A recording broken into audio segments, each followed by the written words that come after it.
En 2022, plus de 2000 morts ont ancré le Burkina Faso dans l'urgence.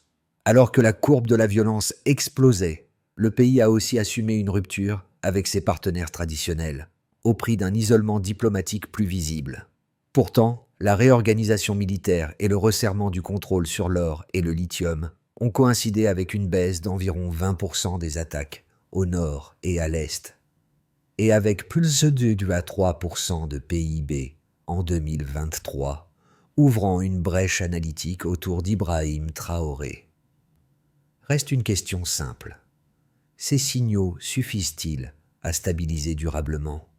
Ce récit ne cherche ni à défendre, ni à condamner une trajectoire politique. Il propose autre chose. Comprendre, étape par étape, comment un pays confronté à plus de 2000 morts annuels tente de recréer des marges de stabilité à partir de leviers internes limités. L'enjeu est concret. Identifier ce qui change réellement lorsque sécurité, souveraineté économique et alliances extérieures cessent d'évoluer séparément. Pour le public qui suit l'actualité du Sahel, l'intérêt est clair. Distinguer les signaux mesurables du bruit politique et saisir pourquoi certaines décisions produisent des effets locaux rapides, tout en générant des risques structurels plus larges. Ce décryptage repose sur des données observables, des séquences factuelles et des effets de second ordre, sans extrapolation. Car au-delà des discours, une question traverse toute l'analyse. Comment un pays fragilisé par des années d'instabilité peut-il transformer des gains partiels en trajectoires cohérentes sans déclencher une nouvelle spirale de vulnérabilité ? C'est ce fil que cette analyse suivra, décision après décision, conséquence après conséquence. Assez vite, un élément a surpris plus d'un observateur. En moins d'un an, certaines zones du nord et de l'est ont enregistré une baisse d'environ 20% des attaques, tandis que le PIB progressait de 2 ou 3% en 2023, un double signal inattendu dans un contexte aussi dégradé. Ces chiffres, modestes mais réels, ont obligé les observateurs à reconsidérer l'idée d'un effondrement automatique après la rupture diplomatique engagée par Ibrahim Traoré. Pour comprendre ce basculement partiel, il faut revenir en arrière. Depuis 2015, le Burkina Faso subissait une spirale cumulative. Violences armées répétées, territoires fragmentés, déplacement massif de population et affaiblissement progressif de l'État. Les groupes armés avaient appris à exploiter ces failles, se repliant notamment dans des zones minières riches en or ou en lithium, au moment même où des acteurs extérieurs cherchaient à sécuriser leurs propres accès à ces ressources stratégiques.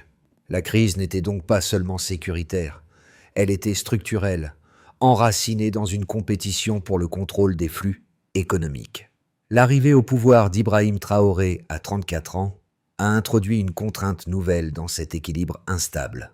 En rompant avec certains partenaires traditionnels et en affirmant une souveraineté économique plus directe, le pays a déplacé le centre de gravité du risque. Ce choix n'a pas supprimé les menaces, mais il a recomposé les priorités. Reprendre le contrôle de la chaîne de valeur minière, réorganiser l'appareil militaire, et réduire la dépendance extérieure immédiate. C'est ici que se ferme la première boucle de questionnement ouverte plus tôt. Les signaux observés ne proviennent pas d'un facteur isolé, mais d'une interaction entre décisions politiques, ressources stratégiques et dynamiques sécuritaires. Chaque levier activé a produit des effets mesurables, tout en créant de nouvelles tensions. La question n'est donc plus de savoir si quelque chose change, mais de déterminer jusqu'où ces changements peuvent aller sans se retourner contre leurs propres objectifs. Les indicateurs initiaux ouvrent une brèche analytique. Ils ne constituent pas encore une garantie de stabilité durable. Pour saisir la portée concrète des choix stratégiques, il faut quitter l'échelle macro et observer les effets là où ils se manifestent d'abord. Dans une commune du Nord, autrefois quasi enclavée, des commerçants ont décrit la réouverture progressive d'un axe routier vital. En 2021, circuler relevait du risque permanent. Quelques mois après la réorganisation militaire, les convois ont recommencé à passer, timidement d'abord, puis plus régulièrement. Ce changement n'a rien d'un retournement spectaculaire, mais il a permis le retour de flux essentiels et redonné une marge économique minimale à des familles isolées depuis des années. Un second tableau apparaît dans une zone minière de l'Est. Des exploitants artisanaux ont expliqué que le renforcement de la supervision étatique avait réduit l'emprise de certains groupes armés sur les sites d'extraction. Là encore, les risques persistent, mais la limitation des fuites de production a commencé à produire des effets visibles. Des micro-investissements communautaires ont émergé. Réparation d'un puits, achat de matériel scolaire, amélioration d'un dispensaire local. Ces gestes restent modestes, mais ils signalent une redistribution plus directe des revenus. Dans ces récits, la figure d'Ibrahim Traoré s'insinue sans être omniprésente. Il n'apparaît pas comme une abstraction politique, mais comme un acteur dont les décisions modifient les marges de sécurité ou de subsistance. Cette présence symbolique est ambivalente. Elle nourrit l'espoir d'une souveraineté retrouvée tout en maintenant la crainte d'une réaction extérieure susceptible de fragiliser ces progrès naissants. Ces scènes locales ne prouvent pas une stabilisation durable. Elles indiquent autre chose. Les décisions centrales ont commencé à produire des effets précoces, perceptibles à l'échelle du quotidien. Et c'est là que se pose le véritable enjeu. Alors, une question se pose naturellement. Ces signaux locaux peuvent-ils dépasser le stade du répit temporaire ? Le point de bascule intervient lorsque la spirale sécuritaire atteint un seuil critique. Plus de 2000 morts par an, des villages désertés, des routes coupées, des sites miniers capturés par des groupes armés. À ce stade, les signaux d'effondrement s'additionnent. Les alliances traditionnelles s'effritent. Les marges de manœuvre politiques se réduisent. Le pays semble perdre pied. C'est dans ce contexte que la séquence décisionnelle s'enclenche sous l'impulsion d'Ibrahim Traoré. D'emblée, le geste est frontal. L'expulsion des troupes françaises et la rupture assumée avec plusieurs partenaires occidentaux provoquent un choc immédiat. Les chancelleries s'alarment. Les flux d'aide et de coopération sont remis en question. Sur le plan interne, le geste galvanise une partie de la population, lassée de voir la violence progresser malgré des années de présence étrangère. Mais cette rupture crée aussi un vide stratégique. En quelques semaines, le Burkina Faso se retrouve contraint de redéfinir seul ses priorités sécuritaires et économiques. Ce vide n'est pas neutre. Les groupes armés testent les limites du dispositif. Les premières semaines sont marquées par une tension extrême. Les frontières psychologiques du territoire semblent se contracter. Pourtant, en parallèle, une réorganisation militaire s'amorce. Des unités sont redéployées, des axes jugés vitaux sont sécurisés, des points de contrôle sont consolidés. Il ne s'agit pas d'une victoire décisive, mais d'un repositionnement tactique visant à reprendre l'initiative locale. Dans le même temps, un second levier est activé, la ressource minière. L'État resserre son contrôle sur l'or et le lithium, secteur longtemps poreux au réseau parallèle. Les concessions sont réévaluées, la supervision des sites artisanaux renforcée, les circuits de commercialisation surveillés de plus près. Cette stratégie vise un objectif précis, reconstruire une marge économique interne capable de soutenir l'effort sécuritaire sans dépendre immédiatement de financements extérieurs. L'onde de choc s'étend alors au-delà des frontières. Les alliances régionales prennent une nouvelle importance. Le Mali et le Niger entrent dans une dynamique de coordination plus étroite, esquissant une architecture sahélienne moins dépendante des tutelles occidentales. Cette recomposition reste fragile, mais elle modifie les calculs régionaux. Dans le même temps, l'isolement diplomatique s'intensifie. Les sanctions, les restrictions financières et les discours hostiles pèsent sur l'économie et sur les capacités logistiques du pays. Les effets de second ordre se multiplient. Dans certaines zones, les attaques diminuent. Dans d'autres, elles mutent. Les revenus miniers augmentent, mais les besoins sociaux explosent. Les attentes de la population s'élèvent rapidement, parfois plus vite que la capacité de réponse de l'État. Ibrahim Traoré doit alors maintenir une cohérence délicate, affirmer un récit de souveraineté tout en absorbant les coûts immédiats de la rupture. Cette séquence ne raconte pas une trajectoire linéaire. Elle décrit une série d'ajustements successifs, où chaque décision corrige un risque tout en créant un autre. Le déclenchement a été brutal, la rupture assumée, l'onde de choc encore en propagation. C'est dans cette dynamique instable que se joue la suite. Pour fixer un point de départ, un premier repère s'impose. Avant la réorganisation engagée après 2022, la dynamique sécuritaire suivait une trajectoire ascendante, continue, marquée par plus de 2000 morts annuelles et par une perte progressive de contrôle territorial. Le changement observé intervient lorsque certaines zones du nord et de l'Est enregistrent une baisse d'environ 20% des attaques. Ce delta ne signifie pas une pacification générale, mais il indique une contraction réelle de la capacité opérationnelle de plusieurs groupes armés, suffisante pour rouvrir des axes et réduire la pression immédiate sur certaines communautés. Sur le plan économique, un autre repère éclaire la situation. Le point de départ était une économie comprimée par des années de conflits, dépendante de flux extérieurs et affaiblie par l'insécurité. En 2023, le PIB progresse de 2,3%, un chiffre modeste en apparence, mais significatif dans ce contexte précis. Cette variation s'explique par un redressement partiel de l'activité minière et par la récupération de flux auparavant captés par des circuits parallèles. Elle montre qu'un ajustement structurel, même limité, peut produire un effet mesurable lorsque l'État resserre son contrôle sur des secteurs clés. Enfin, un dernier repère joue le rôle de pivot analytique. En un an, la production d'or augmente d'environ 15%. Ce bond ne reflète pas une découverte soudaine de nouveaux gisements, mais une meilleure supervision des sites existants et une réduction des fuites vers des acteurs armés. Chaque point gagné sur ce secteur stratégique génère une marge fiscale qui peut être redéployée vers la sécurité ou des services de base. Dans un pays comme le Burkina Faso, de petites variations sur un secteur central peuvent aussi remodeler des équilibres sociaux entiers. Pris isolément, ces chiffres pourraient sembler insuffisants. Ensemble, ils dessinent une architecture cohérente. La baisse des attaques crée un espace opérationnel minimal. L'augmentation de la production aurifère alimente des recettes internes. La croissance du PIB reflète la circulation de ces flux dans l'économie réelle. Cette interaction explique pourquoi les trois courbes évoluent simultanément, sans pour autant garantir une stabilisation durable. Ces données fonctionnent aussi comme un miroir des décisions d'Ibrahim Traoré. Elles ne prouvent pas l'absence de risque. Elles attestent d'une capacité à générer des effets mesurables dans un environnement saturé de contraintes.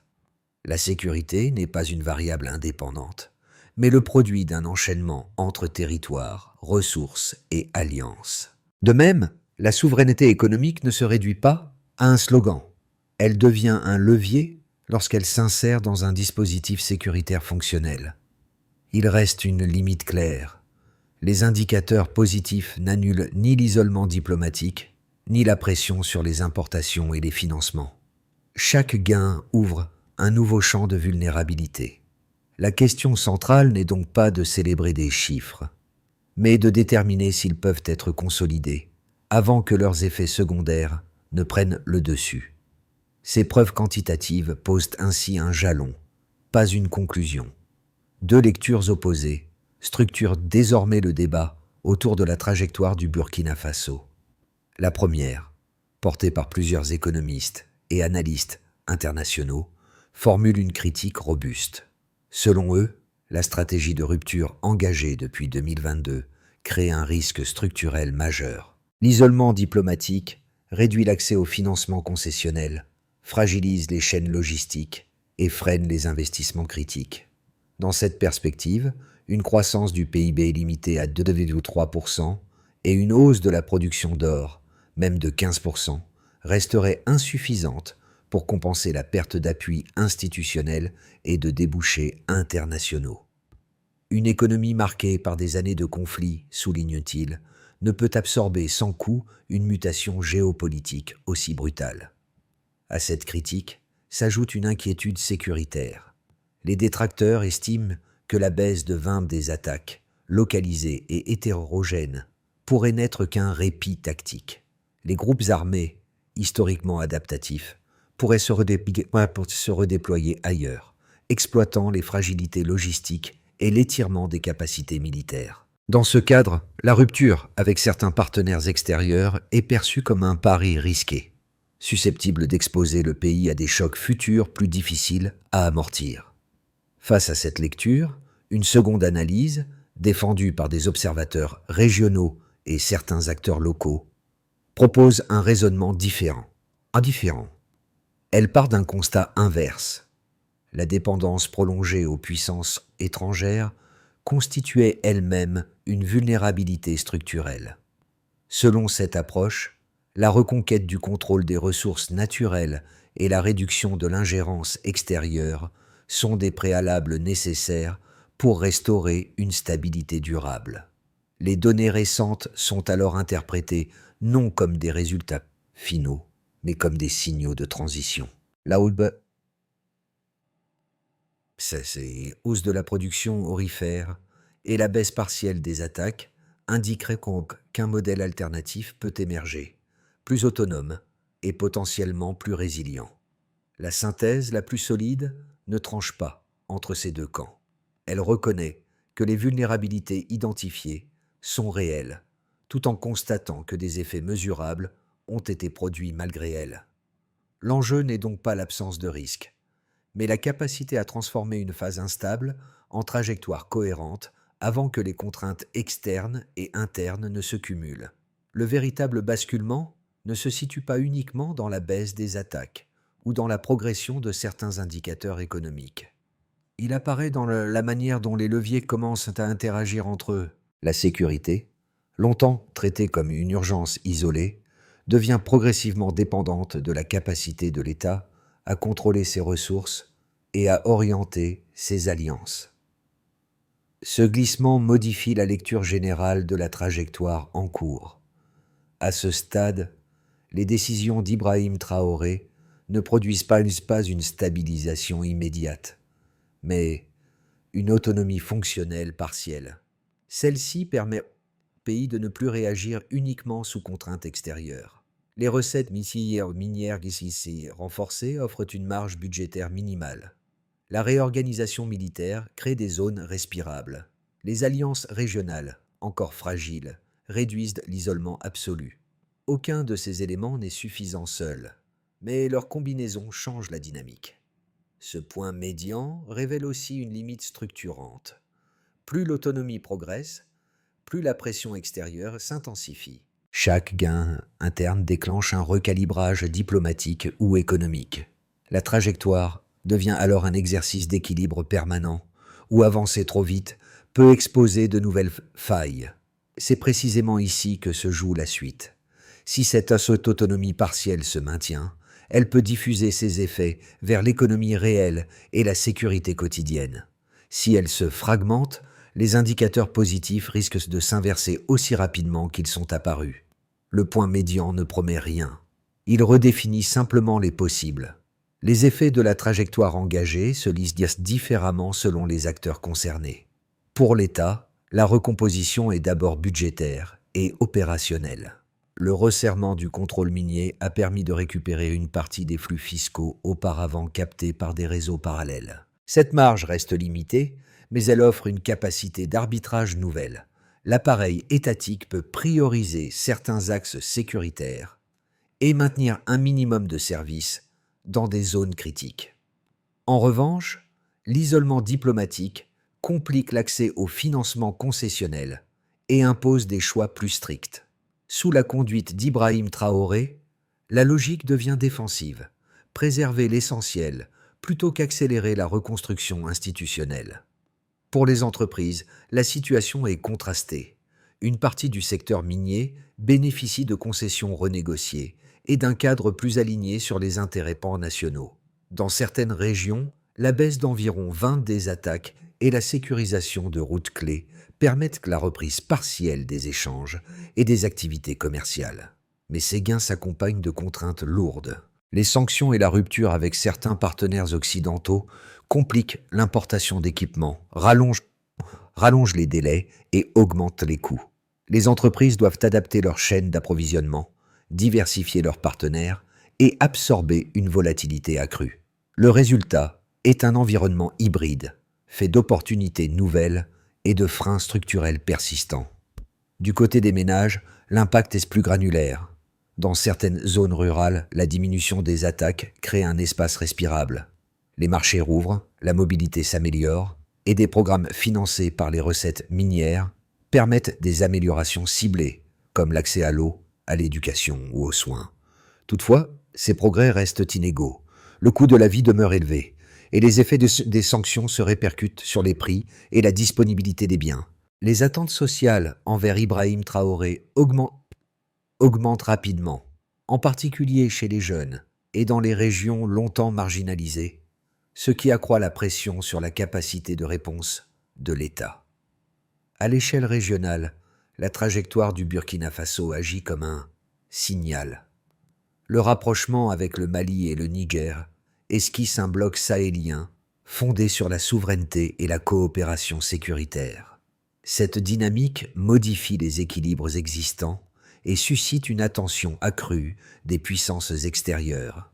Une stabilisation relative pourrait inspirer d'autres pays confrontés à des contraintes similaires. À l'inverse, un échec prolongé renforcerait les stratégies de containment et les pressions diplomatiques.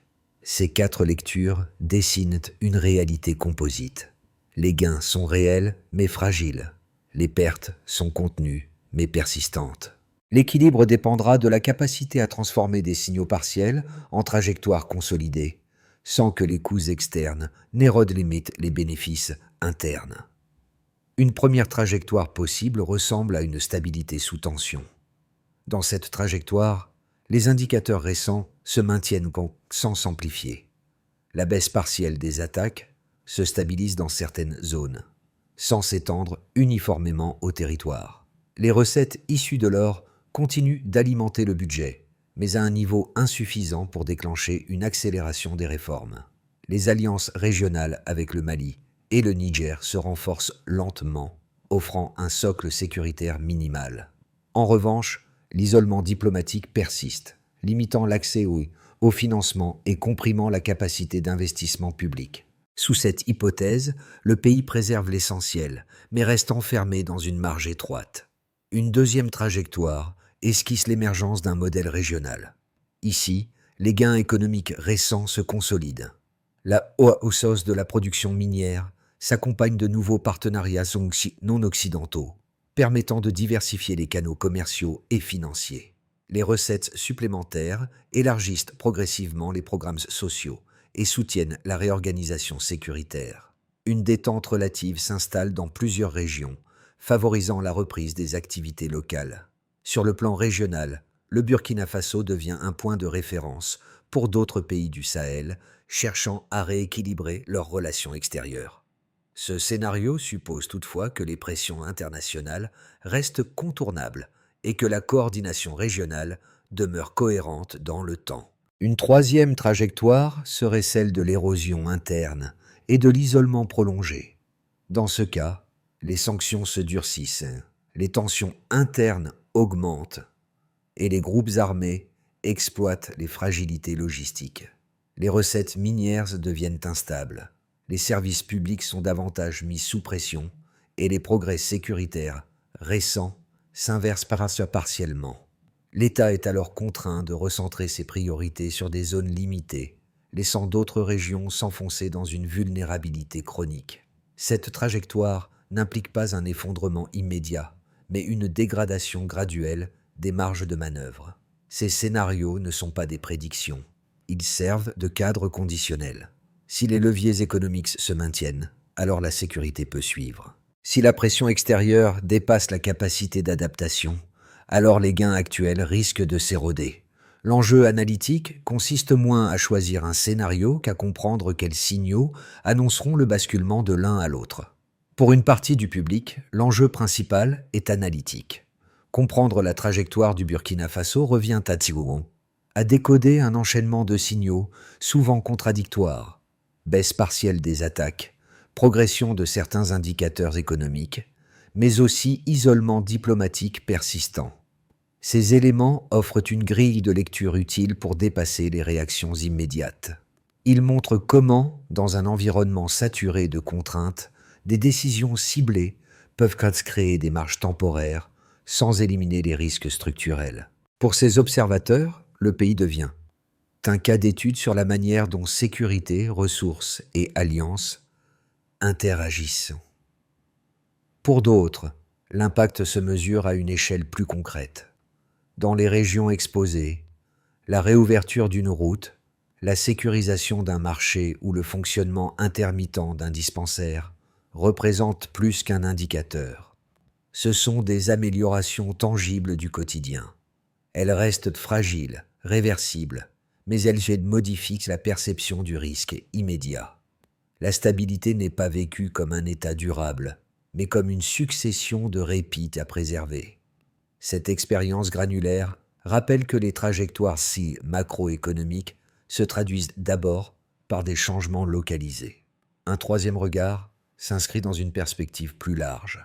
À l'échelle régionale et continentale, la situation du Burkina Faso interroge la capacité des États à redéfinir leurs marges d'action face à des dépendances historiques. Pour ce public, l'intérêt dépasse le pays lui-même. Il porte sur une question transversale. Jusqu'où une souveraineté économique assumée peut-elle transformer la place d'un État dans des chaînes de valeur et des systèmes d'alliances dominés par des acteurs extérieurs? Ces trois lectures coexistent sans se neutraliser. Elles rappellent que l'enjeu n'est pas seulement de savoir ce qui change, mais pour qui, à quel rythme et avec quelles limites. Comprendre cette pluralité de vécus est essentiel pour évaluer la portée réelle des évolutions en cours. Pour convertir des indicateurs partiellement positifs en stabilité mesurable, une articulation précise des actions devient indispensable. Sous l'impulsion d'Ibrahim Traoré, plusieurs axes se dessinent déjà, mais leur efficacité dépendra de leur synchronisation dans le temps. Pour commencer, un axe concerne la transparence et la discipline minière. Le contrôle renforcé des sites doit s'accompagner d'audits réguliers et d'une traçabilité claire des flux. Chaque concession devrait être liée à un mécanisme de redistribution défini à l'avance, orienté vers des besoins visibles comme l'eau, l'éducation et la santé. Sans lisibilité fiscale, les gains économiques risquent de rester abstraits pour la population. Un autre axe touche à l'autonomie logistique minimale. L'isolement diplomatique impose la diversification des canaux d'approvisionnement, développer des partenariats régionaux, sécuriser des routes commerciales alternatives et encourager une production locale ciblée permettent de réduire la vulnérabilité face aux sanctions et aux ruptures extérieures. Cette résilience ne vise pas l'autosuffisance, mais la continuité fonctionnelle. Un troisième axe repose sur la coopération sécuritaire régionale. La coordination avec le Mali et le Niger doit dépasser le symbole politique pour devenir opérationnelle. Partage de renseignements, mutualisation d'équipements et opérations conjointes peuvent limiter les capacités d'adaptation des groupes armés. La stabilité d'un territoire dépend de celle du corridor entier. Et, au-delà de tout cela, un axe social s'impose. Les recettes minières et les gains sécuritaires doivent se traduire rapidement par des améliorations visibles. Dispensaires fonctionnels, marchés sécurisés et programmes ciblés pour les jeunes constituent des amortisseurs essentiels face à la montée des attentes. Cette feuille de route ne supprime pas les risques. Elle propose une méthode, lier chaque avancée économique à un pilier et sécuritaire et à un amortisseur social.